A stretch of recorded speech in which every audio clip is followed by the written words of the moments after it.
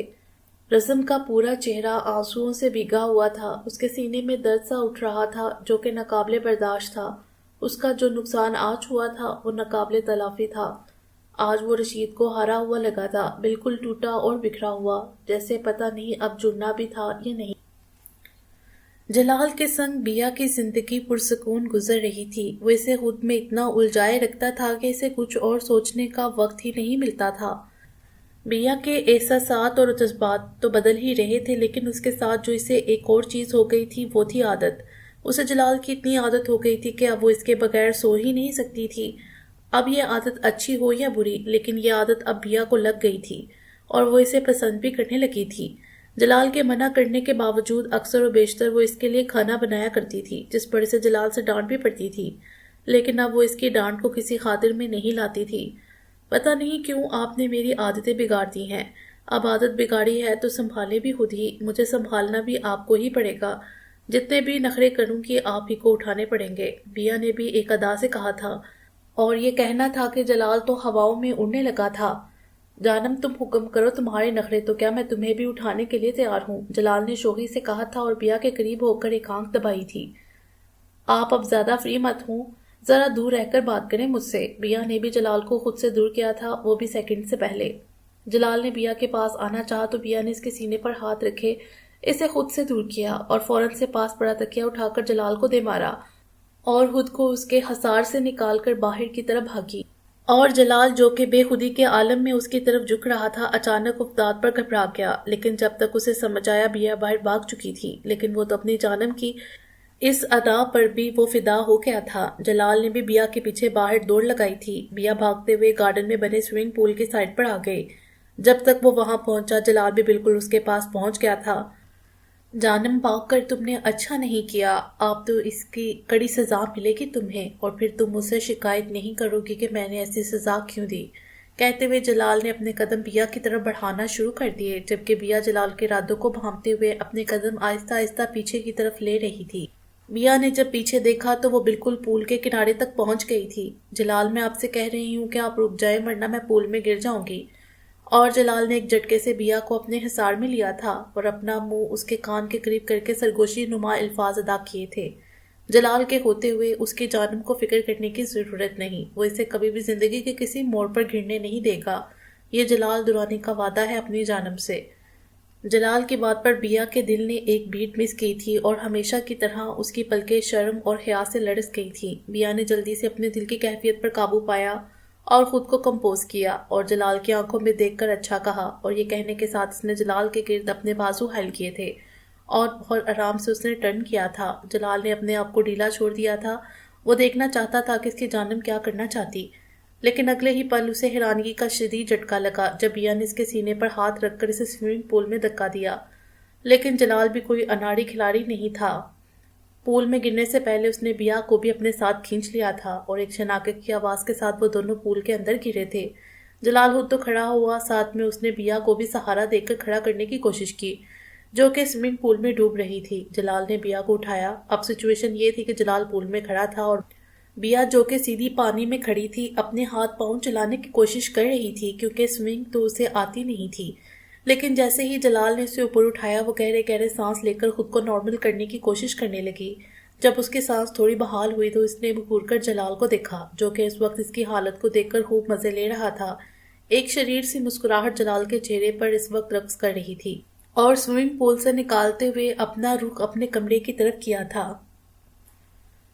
جلال الماری کی طرف گیا اور وہاں سے بیا کا ایک آرام دہ سوٹ نکالا اور بیا کو تھما کر واش روم کی طرف بھیج دیا۔ خود بھی اپنے کپڑے نکال کر چینجنگ روم میں چینج کرنے چلا گیا۔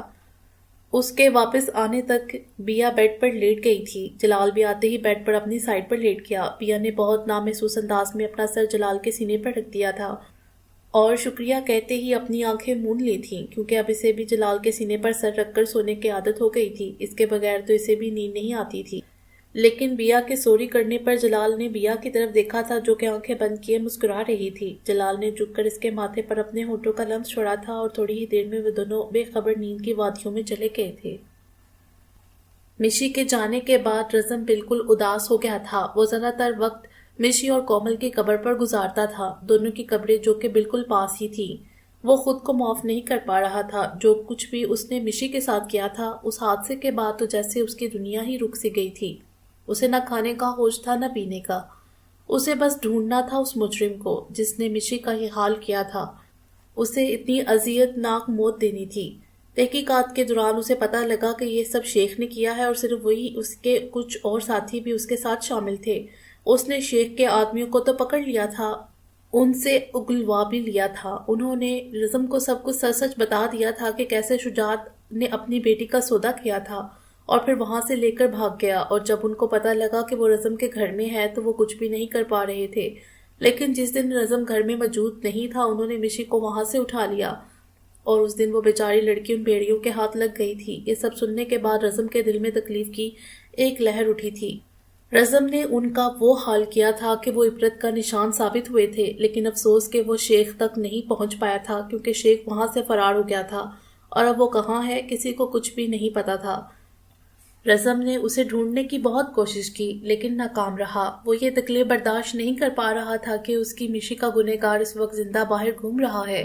جب بھی اسے کوئی سراغ ملتا وہ کوشش ناکام ہو جاتی اور وہ پھر سے اپنے ہاتھ ملتا رہ جاتا۔ آج 15 دن ہو گئے تھے اس واقعے کو، لیکن رزم کے ذہن سے جیسے وہ واقعہ چپک سا گیا تھا۔ یہ سوچ ہی تکلیف دے تھی کہ اس معصوم کے ساتھ اتنا غلط کیا، اس کا تو اپنا باپ بھی اسے بیچنے والا تھا۔ یہ بات جب رزم کو پتہ لگی تو اس کے دماغ کی رگیں تن گئی تھی اور ساتھ ہی شرمندگی نے بھی آن گھیرا تھا کہ وہ کتنا غلط کر رہا تھا، لیکن اب پچھتانے کے سوا اس کے پاس کچھ بھی نہیں تھا۔ یہی سوچ اسے پاگل کیے جا رہی تھی اور وہ دن بدن لاغر ہوتا جا رہا تھا۔ اس کے چہرے کی رونق تو کہیں چلی گئی تھی۔ جب جلال کو رزم کی ایسی حالت کا پتہ لگا تو اس نے رزم کو اپنے پاس نیو یارک بلا لیا۔ جلال نے جب رزم کو دیکھا تو ایک پل کے لیے وہ بھی حیران رہ گیا۔ یہ تو اس کا وہ رزم نہیں تھا جو ہنستا کھیلتا تھا، اب تو وہ مسکرانا ہی بھول چکا تھا۔ جب بھی کوئی بات کرتا تو ہوں ہاں میں جواب دیتا، لیکن ایک بات جو اچھی ہوئی تھی وہ تھا اس کا بیا سے لگاؤ۔ بیا کو دیکھ کر اسے اپنا پن کا احساس ہوتا تھا۔ اسے بیا سے مشی کی خوشبو آتی تھی۔ اگر اس نے کومل کو کھو دیا تھا تو بیا جیسی معصوم بہن کو پا لیا تھا، لیکن جب وہ یہ دیکھتا کہ جلال بیا کے ساتھ کتنے اچھے طریقے سے، کتنی محبت سے پیش آتا ہے تو اس کے دل میں درد کی ٹھیسیں سی اٹھتی تھیں اور اس کے لیے یہ درد ناقابل برداشت ہو جاتا تھا۔ کیا ہوتا اگر وہ بھی جلال کی طرح صبر کر لیتا اور مشی پر اتنے ظلم نہ ڈھاتا تو آج اس کی مشی بھی اس کے پاس موجود ہوتی۔ جب بھی بیا اسے بھائی کی طرح ٹریٹ کرتی، اس کے ساتھ مذاق مستی کرتی جو کہ اس کی شخصیت کا حصہ تو نہیں تھا، لیکن جلال کے ساتھ رہتے رہتے وہ بھی یہ سب سیکھ گئی تھی۔ رزم یہ سوچنے پر مجبور ہو جاتا تھا کہ اگر بیا کو پتہ لگے کہ میں نے اس کی بہن کے ساتھ کیا کیا ہے تو کیا وہ مجھے کبھی معاف کر پائے گی؟ اگر اسے پتہ لگے کہ اس کی بہن کا گنہگار میں ہوں، کیا کیا ہے میں نے اس کی معصوم مشی کے ساتھ، تو وہ میری شکل بھی دیکھنا پسند نہیں کرے گی۔ لیکن نہیں، میں بیا کو مزید خود سے اتنا اٹیچ نہیں ہونے دوں گا۔ میں یہاں سے چلا جاؤں گا تاکہ اسے کبھی کچھ پتہ نہ چلے اور وہ مجھ سے نفرت نہ کرے۔ لیکن میں پہلے بھی ایک بہن کھو چکا ہوں، اب اس بہن کو کھونے کی سکت مجھ میں باقی نہیں ہے۔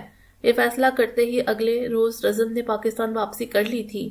یہاں آ کر بھی اسے بے چین دل کو قرار نہیں ملا تھا۔ وہ گھنٹوں اکیلا کمرے میں بیٹھا رہتا یا پھر مشی کی قبر پر آ کر روتا رہتا، لیکن اس نے ہمت نہیں ہاری تھی۔ وہ مسلسل شجاعت اور شیخ کو ڈھونڈنے کی تنگ و دو میں لگا ہوا تھا۔ آج پھر وہ مشی کی قبر پر موجود تھا، اس کی قبر کی تختی کو اپنے ہاتھوں سے چھو رہا تھا۔ تیرے جانے کا غم، پھر نہ آنے کا غم، اور زمانے کا غم کیا کریں؟ راہ دیکھے نظر عمر بھر جھانک کر، پر تیری تو خبر نہ ملے۔ بہت آئی تیری یادیں مگر اس بار تم ہی آنا، ارادے پھر سے جانے کے نہیں لانا تم ہی آنا۔ کوئی تو راہ ہوگی جو تیرے گھر کو جاتی ہے، کروں پیچھا صداؤں کا سن کیا کہنا چاہتی ہے۔ تم آؤ گے مجھے ملنے، خبر یہ بھی تم ہی لانا، بہت آتی تیری یادیں مگر اس بار تم ہی آنا۔ اور اسی کی قبر پر سر رکھ کر رونا شروع ہو گیا، اپنے گناہوں کی، اپنے ہر ظلم کی اس سے معافی مانگنے لگ گیا جو کہ اب ملنا ناممکن تھی۔ جلال نے جو وقت بیا کو دیا تھا وہ ختم ہو گیا تھا، لیکن وہ بیا سے پیار نہیں عشق کرتا تھا، تو وہ کیسے اس کی مرضی کے بغیر اسے حاصل کرتا؟ اس لیے اس نے فیصلہ کیا تھا کہ وہ اسے ٹائم دے گا، اور بیا خود سے پہل تو کرنے سے رہی، اس لیے اس نے اسے ڈریس والا آئیڈیا دیا تھا۔ بیا جلال کو بہت تنگ کرتی تھی کہ گھر والوں سے بات کروائے، لیکن جلال فرصت سے اسے ٹال دیتا۔ لیکن بیا نے ایک بہت بڑی ضد کی کہ کھانا ہی چھوڑ دیا، تو جلال نے ایک شرط پر اس کی بات کروائی تھی غازی سے۔ اس کے بعد وہ تب بات کر سکے گی جب وہ دل سے جلال کو قبول کر لے گی، اور اسے لگا کہ اب کوئی بھی نہیں ہے ایسا جو ان دونوں کو الگ کر سکے۔ پتہ نہیں کیوں، لیکن بیا کو لگتا تھا کہ جلال اس کے معاملے میں کچھ زیادہ ہی جنونی ہو جاتا تھا۔ کبھی کبھی وہ بھی ڈرنے لگتی تھی۔ جب بھی وہ زیادہ ضد کرتی کہ میری بات کرواؤ تو جلال ایک ہی بات کہتا، تم میرے صبر کا اتنا امتحان کیوں لے رہی ہو؟ پھر مجھے میرے صبر کا پھل دے دو، میں تمہاری بات کروا دوں گا۔ بات کیا، میں تمہیں خود لے جاؤں گا، لیکن تب جب مجھے یقین ہو جائے گا کہ ہم دو جسموں اور ایک جان ہو گئے ہیں، تو پھر کیا کہتی ہو جانم، کہاں سے شروع کروں میں؟ تو بیا فوراً اپنی ضد چھوڑ دیتی۔ اسے پتا تھا کہ جلال جو کہتا ہے وہ کر کے ہی رہتا ہے، اور وہ اسے کوئی بھی غلط سگنل دے کر اپنی شامت نہیں بلانا چاہتی تھی۔ جلال بیا کو کچھ بھی بتانا نہیں چاہتا تھا، اس لیے ہر بار وہی حربہ آزماتا تاکہ بیا گھر والوں کو کم سے کم یاد کرے۔ لیکن جب وہ زیادہ اداس ہوتی تو خود ہی غازی سے اس کی بات کروا دیتا تھا۔ غازی کو پتا تھا اس کی بہن نازک دل کی مالک ہے، اور وہ یہ سب برداشت نہیں کر پائے گی، اسی لیے وہ بیا کے سامنے ہر ممکن کوشش کرتا کہ اس کے سامنے اس کا لہجہ بالکل برقرار رہے۔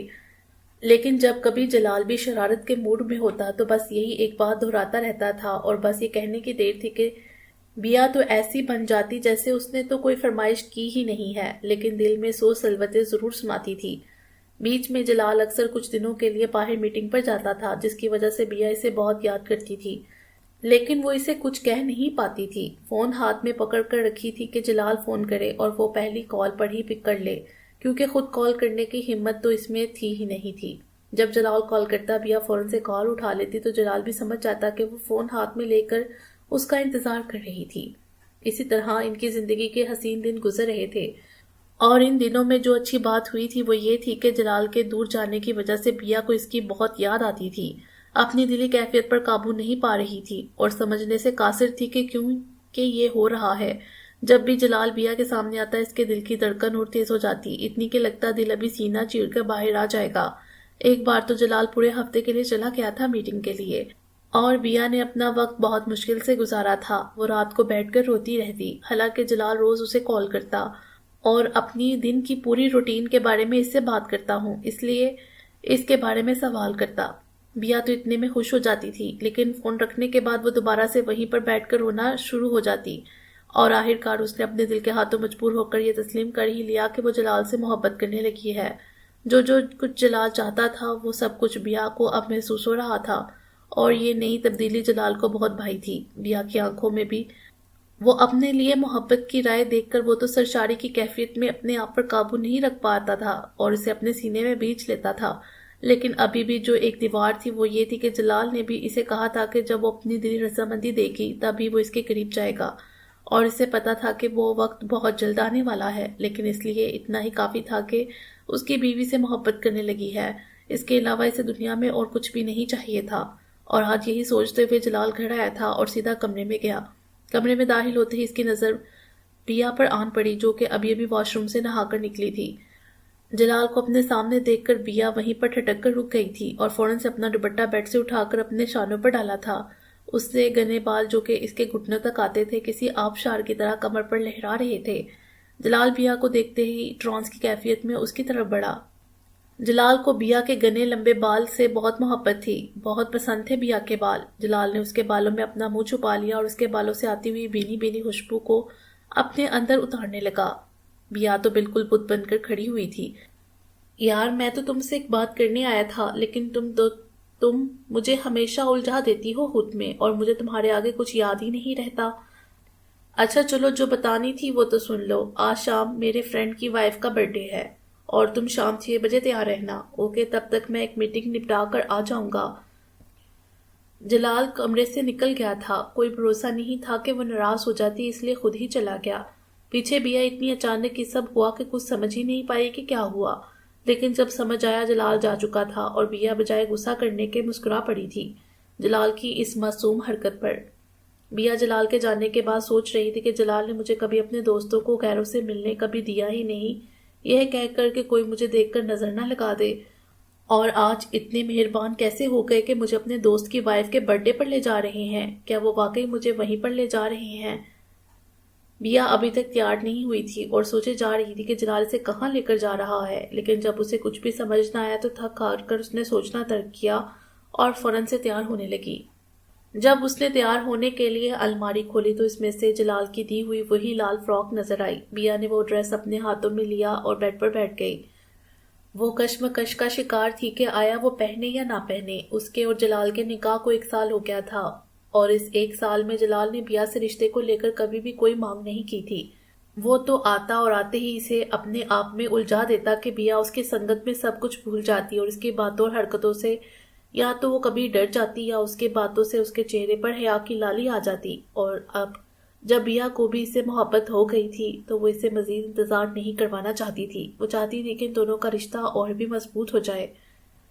یہ سوچتے ہی اس نے جلال کا دیا ڈریس پہننے کا تہیہ کیا۔ یہ سوچ ہی اس کے چہرے پر مسکراہٹ کا باعث تھی۔ بیا نے چینجنگ روم کا رخ کیا اور وہیں ڈریس پہ تن کیے وہ باہر آئی اور اپنے آپ کو شیشے میں دیکھنے لگی، اور خود کو دیکھتے ہی شرما کر اپنا چہرہ اپنے ہاتھوں میں چھپا گئی۔ وہ سوچ رہی تھی کہ وہ جلال کی نظروں کا مقابلہ کیسے کرے گی۔ بیا تیار تو ہو گئی تھی، اب بس اسے اپنے بالوں کو حجاب سے کور کرنا تھا۔ اس سے پہلے کہ وہ کرتی، جلال کمرے کا دروازہ کھولتا اندر داخل ہوا۔ جلال آج گھر جانے کے لیے بےتاب ہو رہا تھا، کیونکہ اس نے بیا کے لیے سرپرائز پلان کیا تھا، اس لیے اسے اپنے ساتھ لے کر کہیں باہر جانا چاہتا تھا، لیکن اسے یہ نہیں پتا تھا کہ گھر جا کر وہ خود سرپرائز ہونے والا ہے۔ اس لیے وقت سے پہلے ہی وہ گھر آ گیا اور آتے ہی کمرے کا رخ کیا، لیکن جیسے ہی اس نے کمرے میں قدم رکھا اس کی نظر سیدھا بیا پر پڑی، اور کچھ دیر کے لیے تو جیسے سب کچھ ٹھہر سا گیا تھا۔ جلال تو بیا کی سادگی میں ہی اس کا دیوانہ تھا، اور آج تو وہ ہتھیاروں سے لیس تھی، تو وہ کیسے نہ اسے دیکھ کر باقی ساری دنیا کو بھولتا، اور اس کی خوشی کا تو ٹھکانہ ہی نہیں تھا جب اس نے بیا کو لال ڈریس میں دیکھا، وہی جو اس نے بیا کو دی تھی۔ اس کا مطلب تھا وہ کامیاب ہو گیا اپنے عشق کو کامل بنانے میں۔ اب وہ اکیلا ہی اس عشق کے مرض میں مبتلا نہیں ہے، بلکہ اب بیا بھی اسی عشق کے مرض میں مبتلا ہو گئی تھی، اور وہ دونوں مریض عشق ہو گئے تھے۔ جلال ٹرانس کی کیفیت میں بیا کی طرف بڑھا اور جاتے ہی اپنا چہرہ اس کے کندھے پر ٹکا کر اس کے مکمل حسن کو شیشے میں دیکھنے لگا۔ اگر تمہیں یہ جاننا ہے کہ تم کتنی خوبصورت اور پیاری ہو تو تمہیں اس شیشے کی ضرورت نہیں، تمہارے لیے تمہارا یہ خادم حاضر ہے، جلال نے اپنی طرف اشارہ کر کے کہا، اور بیا کا رخ اپنی طرف کیا۔ وہ تو نظریں ہی نہیں ملا پا رہی تھی جلال سے، اور جلال تو محبوط ہو کر بیا کے چہرے کے رنگوں کو دیکھنے لگا۔ جلال، ہمیں دیر ہو رہی ہے۔ بیا کی آواز جلال کے کانوں سے ٹکرائی تو وہ بیا کی حالت کو سمجھتے ہوئے اس سے دور ہوا، کیونکہ اگر وہ تھوڑی دیر اس کے قریب رہتا تو کوئی بھروسہ نہیں کہ بیا بے ہوش ہو جاتی، اور آج کے دن تو وہ بیا کو بالکل بھی بخشنے کا ارادہ نہیں رکھتا تھا۔ آج تو وہ اس سے اپنے سارے حساب بے باک کرنے کا ارادہ رکھتا تھا۔ جلال جیسے ہی بیا سے دور ہوا، بیا نے موقع غنیمت جانا اور جلدی سے اپنا حجاب باندھنے لگی، جبکہ جلال مسلسل بیا کو ہی دیکھے جا رہا تھا۔ اس کی نظریں ایک پل کے لیے بھی بیا کے چہرے سے ہٹنے سے انکاری تھی، اور بیا تو جلال کی نظروں سے مزید کنفیوز ہو رہی تھی۔ تیز تیز ہاتھ چلا کر اس نے حجاب باندھا اور جلدی سے کمرے سے باہر نکلی۔ جلال نے مسکراتے ہوئے بیا کی حرکت ملاحت فرمائی اور اس کے پیچھے ہی کار تک گیا۔ گاڑی میں بیٹھتے ہی جلال نے گاڑی زون سے بھگا دی۔ گاڑی اپنی منزل کی طرف رواں تھی، جبکہ جلال کی نظریں تو بیا کی طرف تھیں۔ جلال نے بیچ کے قریب گاڑی روکی، جبکہ بیا حیرانگی سے جلال کی طرف دیکھنے لگی کہ وہ تو کسی فرینڈ کی پارٹی کی بات کر رہا تھا۔ جانم ایسے ہی مجھے دیکھتی رہو گی یا آگے بھی بڑھو گی؟ بیا کی آنکھوں میں دیکھتے ہوئے جلال نے کہا تھا، کیونکہ بیا حیرانگی سے کبھی جلال کو دیکھ رہی تھی تو کبھی باہر کے منظر کو۔ جلال نے باہر نکل کر بیا کو بھی اتارنے میں مدد دی اور اس کے پاؤں سینڈل سے آزاد کروا کر اسے اپنے ساتھ لگائے گیلی ریت پر چلنے لگا۔ اس وقت بیچ بالکل سنسان تھا، وہاں کوئی بھی ذی روح موجود نہیں تھا۔ جلال، آپ نے جھوٹ بولا تھا مجھ، یہاں تو کوئی بھی نہیں ہے، اور کون کرتا ہے بھلا یہاں پر برتھ ڈے سیلیبریٹ؟ مجھے الو بنا کر لائی ہیں آپ، اور میں نے ایسے ہی اتنا ہیوی ڈریس پہن لیا ہے۔ بیا تو مسلسل بولے جا رہی تھی جبکہ جلال مسکراتے ہوئے بیا کو سن رہا تھا۔ اچانک جلال نے بیا کا رخ اپنی طرف کیا۔ جہنم، میں نے تو تمہارے لیے سرپرائز پلان کیا تھا، لیکن یہ ڈریس پہن کر تم نے مجھے ہی سرپرائز کر دیا ہے۔ تبھی میوزک پلیئر آن ہوا تھا اور گانے کے بول کے ساتھ جلال بھی بیا کو لے کر اسے گول گول گھما رہا تھا۔ مریض عشق ہوں میں کر دے دعا، مریض عشق ہوں میں کر دے دوا، ہاتھ رکھ دے تو دل پہ ذرا۔ پورا کمرہ سرخ گلابوں سے سجا ہوا تھا، بیڈ پر ہارٹ شیپ کا پھولوں سے دل بنایا گیا تھا۔ جلال بیا کے پاس ہی بیڈ پر بیٹھ گیا اور بیا کو شانوں سے تھاما تھا، اور اسی طرح وہ دونوں خوشی خوشی ایک دوسرے کے سنگ اپنی زندگی کی منزلیں طے کر رہے تھے۔ جلال اور بیا دونوں ہی ایک دوسرے کے ساتھ خوش تھے۔ اگر ایک نظر نہ آتا تو دوسرا بے چین ہو جاتا تھا۔ یہی تو محبت ہے کہ محبوب نظروں کے سامنے نہ ہو تو بے چینی ہو، اور اگر ہو تو دل کا قرار۔ 2 سال بعد وقت کا کام ہے گزرنا، اور وہ گزر رہا تھا، لیکن گزرتے ہر دن کے ساتھ رزم کی تکلیف میں بھی اضافہ ہو رہا تھا، جو کہ اسے نرم دل تو کیا ہی بات بلکہ اور سنگ دل بنا رہا تھا۔ اسے کسی سے کوئی غرض نہیں تھی، اس کا کام تھا ڈیوٹی، اور اس کے بعد تنہائی میں مشی کو یاد کرنا۔ وہ خود کو معاف نہیں کر پا رہا تھا کیونکہ کام ہی ایسا کیا تھا۔ مشی کو اس کی فیملی کی نظر میں اسے بدنام کر دیا تھا۔ رزم نے کہ وہ چاہ کر بھی اس کے سامنے نہیں جا سکتی تھی، اور جاتی بھی کیسے، کون سا اسے رہائی دی گئی تھی۔ اور اتنا ہی نہیں، معاشرہ بھی بھلا ایک باقی ہوئی لڑکی کی کیا عزت رہ جاتی ہے، کوئی عزت نہیں ہوتی۔ اور اتنا ہی نہیں، خود بھی تو ظلم کی انتہا کی تھی اس نے مشی پر۔ جب وہ چپ چاپ سب سہ لیتی تو اپنے لفظوں کے نشتر چلاتا تھا اس پر، لیکن وقت کا کام ہے گزرنا، وہ گزر رہا تھا۔ فرق بس اتنا تھا کہ اب رزم جعفری وہیں پر رک گیا، زندگی کے اس موڑ پر جہاں اس کی مشی تھی، اس کی کھلکھلاتی ہنسی تھی۔ لیکن اس دوران جو بدلاؤ آیا تھا وہ یہ تھا کہ اب تو رزم خاصا مغرور اور کم گو ہو گیا تھا۔ اگر کوئی بات کرے تو جواب ندارت، اور اگر کوئی ظلم کرتے ہوئے پکڑا جاتا، وہ بھی لڑکیوں پر، تو اس وقت رزم اپنے آپے سے ہی باہر ہو جاتا۔ لیلا نے اقرار جرم بھی کر لیا تھا، اس لیے اس کی سزا کم کر دی گئی تھی، اور اب وہ بھی ایک پرسکون اور عزت والی زندگی جی رہی تھی۔ مشی کا اسے بھی افسوس ہوا تھا، لیکن یہ سوچ کر قبول کر لیا کہ اب رزم اسی کا ہے۔ وہ ہر ممکن کوشش کرتی رزم کو خوش کرنے کی، اب تو وہ کیسز میں اس کی ہیلپ بھی کرنے لگی تھی۔ اسے پتا تھا کہ اس جرم کی دنیا میں کیسے ٹریپ کیا جاتا ہے ایسے لوگوں کو، لیکن رزم تو وہی ایک مرغی کی ٹانگ۔ اس کا ماننا تھا کہ مشی اس کی زندگی میں آنے والی پہلی اور آخری لڑکی تھی، اب اس کی جگہ کوئی نہیں لے سکتا۔ اب رزم اور لیلا جس کیس پر کام کر رہے تھے، اس میں نابالغ لڑکیوں کو غیر قانونی طریقے سے باہر لے جانا جا رہا تھا۔ کوشش تو بہت کی تھی کہ ان کو روکا جا سکے، لیکن وہ لوگ ناکام ہو گئے تھے، پر رزم نے ہار نہیں مانی تھی۔ اس نے سوچ لیا تھا وہ ان لڑکیوں کو رہائی اور انصاف دلا کر رہے گا، اور اسی سلسلے میں اس نے اگلے دن سویڈن کی پہلی فلائٹ پر روانگی کرنی تھی، اور اس کا ارادہ پہلے لڑکیوں کو بازیاب کروانے کا تھا۔ اس کے بعد وہاں پر اس کے انکل اور آنٹی نیلوفر اور مسٹر خلیل رہتے تھے، ان کے پاس جانا تھا۔ مس نیلوفر نان مسلم تھی، لیکن جب مسٹر خلیل ان کی زندگی میں آئے تو ان کے حسن اخلاق کو دیکھ کر وہ اتنا انسپائر ہوئی تھی کہ انہوں نے اسلام قبول کر لیا، اور اس کے کچھ ہی مہینوں بعد انہوں نے ان سے نکاح کر لیا۔ وہ دونوں بہت خوش تھے، لیکن ایک کمی جو کہ نیلوفر کو لگتی تھی وہ تھی اولاد۔ ان کی شادی کو 5 سال ہو گئے اور کوئی خوشخبری نہیں ملی تھی۔ تب وہ اپنے دوست کے پاس نیلوفر کو لے کر آئے تھے، ان کی وائف کے پاس، تاکہ نیلوفر بھی تھوڑا سوچ سے باہر نکلے گی۔ اس طرح ان کی دوستی اور گہری ہو گئی۔ لیکن اللہ کو تو کچھ اور ہی منظور تھا۔ جب رزم کے ساتھ یہ حادثہ ہوا، اس دن وہ لوگ واپس جا رہے تھے۔ انہیں کیا پتا تھا اس دن ان کا جان سے پیارا دوست ان کو اکیلا چھوڑ کر چلا جائے گا، لیکن جاتے ہوئے اپنا لخت جگر ان کو دے جائے گا۔ ان دونوں نے رزم کو اپنا سگا بیٹا بنا کر پالا تھا۔ وہ ایک پل کے لیے رزم کو خود سے دور جانے نہیں دیتے تھے۔ جب رزم ان کی زندگی میں آیا تو اس کے آنے کے بعد 3 سال میں ان کو بھی ایک خوشخبری مرحا کی صورت میں مل گئی تھی، لیکن وہ اپنی خوشیوں کا سارا حقدار رزم کو ہی سمجھتے تھے، کیونکہ رزم ان کی زندگی میں جب آیا تھا تب ہی ان کو یہ خوشی نصیب ہوئی تھی۔ وہ تو ایک پل کے لیے رزم کو خود سے دور نہیں جانے دیتی تھی، لیکن مرحا کے آنے کے بعد رزم کو اور بھی بہانہ مل گیا تھا۔ پہلے تو نیلوفر یہی کہتی تھی کہ میں اکیلی بور ہو جاتی ہوں، اکیلا محسوس کرتی ہوں، لیکن اب ان کی یہ وجہ مرحا کے آنے کے بعد ختم ہو گئی تھی۔ اس لیے رزم نے ان سے اجازت مانگی تھی پاکستان واپس جانے کے لیے۔ پہلے تو انہوں نے بہت منع کیا تھا، لیکن رزم کی ضد کی وجہ سے انہوں نے اسے پاکستان جانے کی اجازت دی، کیونکہ وہ پولیس آفیسر بننا چاہتا تھا۔ رزم اکثر ان سے ملنے کے لیے جایا کرتا تھا، لیکن اس کی جاب کی نوعیت ہی ایسی کہ کبھی کبھی تو وہ سال ہر سال ان کے پاس جا نہیں پاتا تھا۔ کومل کے بارے میں بھی اس نے انہیں کچھ نہیں بتایا تھا۔ اس نے یہی ظاہر کیا تھا کہ جب ان کو ملی تھی اس کے بعد علاج کے دوران اس کی ڈیتھ ہو گئی تھی، اس لیے ان کے انکل آنٹی دونوں اس بات سے انجان تھے۔